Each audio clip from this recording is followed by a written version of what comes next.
Bapak Ibu guru. Jelas kalau kita pembelajaran offline atau secara langsung di sekolah itu kita bisa bertanya-tanya langsung dengan Bapak Ibu guru tentang materi yang tidak paham.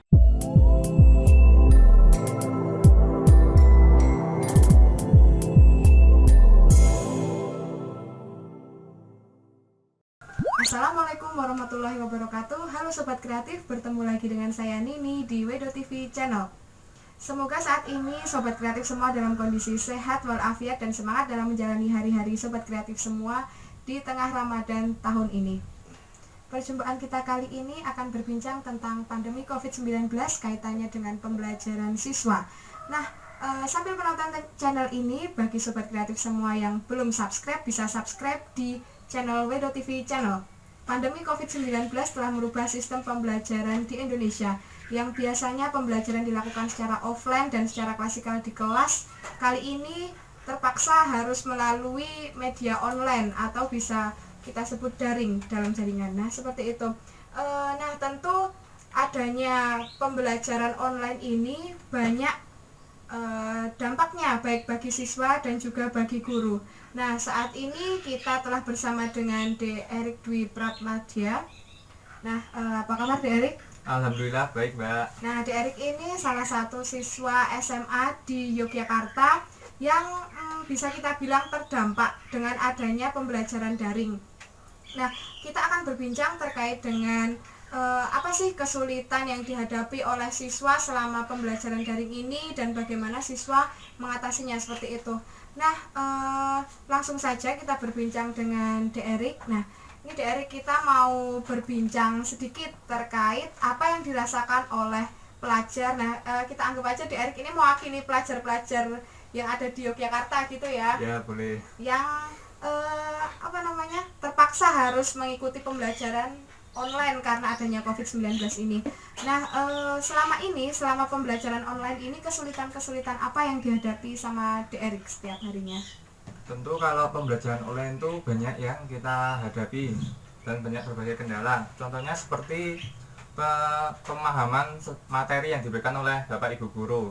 Jelas kalau kita pembelajaran offline atau secara langsung di sekolah itu kita bisa bertanya-tanya langsung dengan Bapak Ibu guru tentang materi ini yang tidak paham. Sedangkan jika kita pembelajaran online daring dari rumah ini, jelas Bapak Ibu guru hanya mengirim materi, nanti kita akan memahaminya sendiri. Nah, cara itu kita hanya harus sekreatif mungkin, seaktif mungkin untuk bisa memahami materi-materi tersebut dengan sendiri.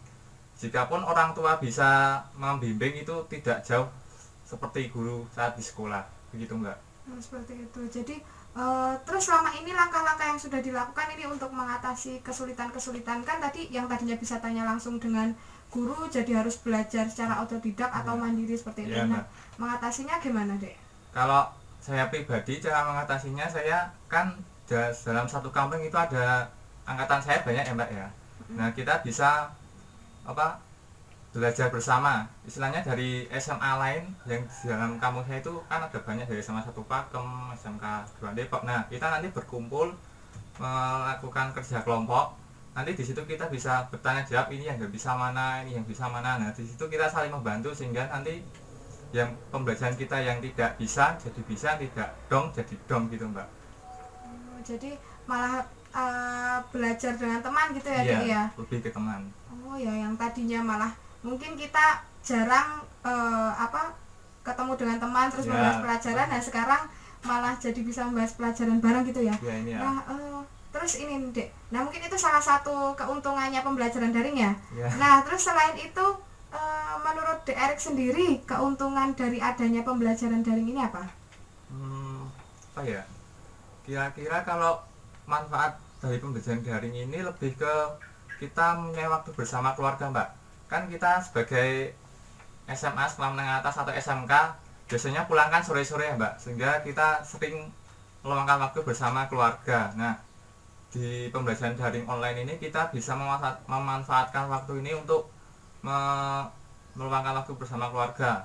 Mungkin kan kita pembelajarannya tidak sampai sore, biasanya kan dari jam 7 sampai jam 12 itu udah bisa selesai gitu. Dan tentunya orang tua juga ikut ambil peran gitu ya dalam pembelajaran daring ini. Nah, terus ini nih Dek, ada lagi nggak manfaat yang dirasakan dengan adanya pembelajaran daring ini nggak harus pakai seragam misalnya. Mungkin ada bisa ngirit banyu atau air Oh gitu. iya. Berarti jarang mandi Iya. gitu. Nah mungkin ini nggak semua pelajar seperti ini ya, tapi ini memang nyata terjadi. Ya, ini memang nyata terjadi dan banyak dilakukan oleh para pelajar. Oh iya. Ada lagi nggak itu keuntungannya daring? Misalnya jadi hemat uang saku juga, hemat uang saku nggak? Kalau hemat uang saku itu lebih ke orang tua, jadi bukan ke murid. Kalau ke pelajar ini lebih menginginkan uang sakunya terus berjalan, tapi ya tetap di rumah gitu, Mbak. Tapi yang terjadi, Yang tadi tidak, uang sakunya tidak jalan. uang sakunya jadinya ya untuk orang tua itu cukup menguntungkan ya. Cukup menguntungkan sekali. Karena ya nggak memungkiri ya, karena adanya pandemi COVID ini pasti orang tua juga terdampak. Ya, terdampak Ya, dalam hal banyak. ekonomi. Nah seperti itu, jadi mungkin uang sakunya nggak dikasihkan tapi untuk kebutuhan yang lain Ya, kayak gitu ya. Betul. Nah seperti itu. Terus ini nih Dek, ada nggak yang dirindukan dari sekolah? Kalau dirindukan dari sekolah tentu banyak, Mbak. Itu contohnya teman sekolah. Dalam teman sekolah kan kita bisa, kalau di sekolah itu merasa teman itu sebagai paket penghibur. Jadi kalau kita merasa bosan atau merasa boring, itu kita bisa berbicara dengan teman, bisa canda tawa, bisa bermain-main, seperti itu, Mbak. Terus ada juga yang kita sangat rindukan itu jam kosong saat di kelas. Itu bisa kita dan teman-teman itu ambiar bareng, Wah, atau sobat ambiar ya ya, ternyata ya. baik di kelas atau tel musik dan joget-joget gitu, atau bisa bercerita-cerita kalau tidak ada tugas itu, Mbak. Kalau jam kosongnya ya seperti itu. Sama gurunya nggak kangen? Ya, kalau sama gurunya kangen, tapi kalau tugasnya nggak kangen, Mbak.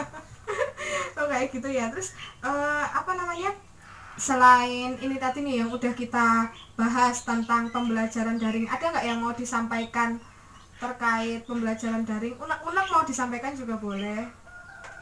Ya, pertama-tama saya ini menginginkan pandemi COVID-19 ini segera berakhir ya, Mbak. Untuk semuanya pasti menginginkan itu.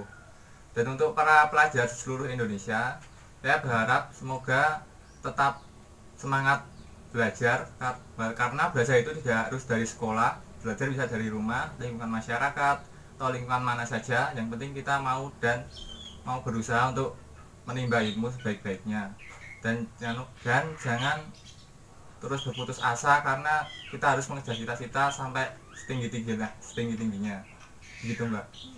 Kalau disuruh milih nih antara pembelajaran offline secara klasikal di kelas dengan pembelajaran online, kira-kira Erik lebih milih yang mana? Kalau jujur saya pribadi ya, Mbak, saya memilih pelajaran offline di sekolah. Karena kalau pembelajaran online tuh nggak bisa ngirit kuota, Mbak. Kalau offline kan bisa ngirit kuota, terus bisa berbincang-bincang dengan teman. Jadi itu tatap mukanya lebih banyak gitu, Mbak. Jadi lebih banyak berinteraksi. Oh ya, dan sosialnya, Ya, sosialnya lebih bisa ditumbuhkan gitu ya. ya. Walaupun ngirit banyu tadi Ya. juga. Nah itu tadi yang kita obrolkan bersama Erik, salah satu pelajar di Yogyakarta. Nah mungkin di antara sobat kreatif semua ada yang merasakan hal yang sama dengan Erik. Nah semangat untuk pelajar di Indonesia, terutama pelajar di Yogyakarta dalam menghadapi pembelajaran daring ini. Semoga pandemi COVID cepat selesai dan bisa kembali ke sekolah. Seperti itu. Untuk sobat kreatif semua, mungkin sobat kreatif merasakan hal-hal yang sama atau mungkin berbeda dengan yang dirasakan oleh Erik. Nah, untuk sobat kreatif semua bisa like dan komen di kolom di bawah ini, bisa komen apa saja yang sobat kreatif rasakan selama pembelajaran daring ini. Nah, begitu saja perjumpaan kita kali ini. Terima kasih telah menyaksikan tayangan kami.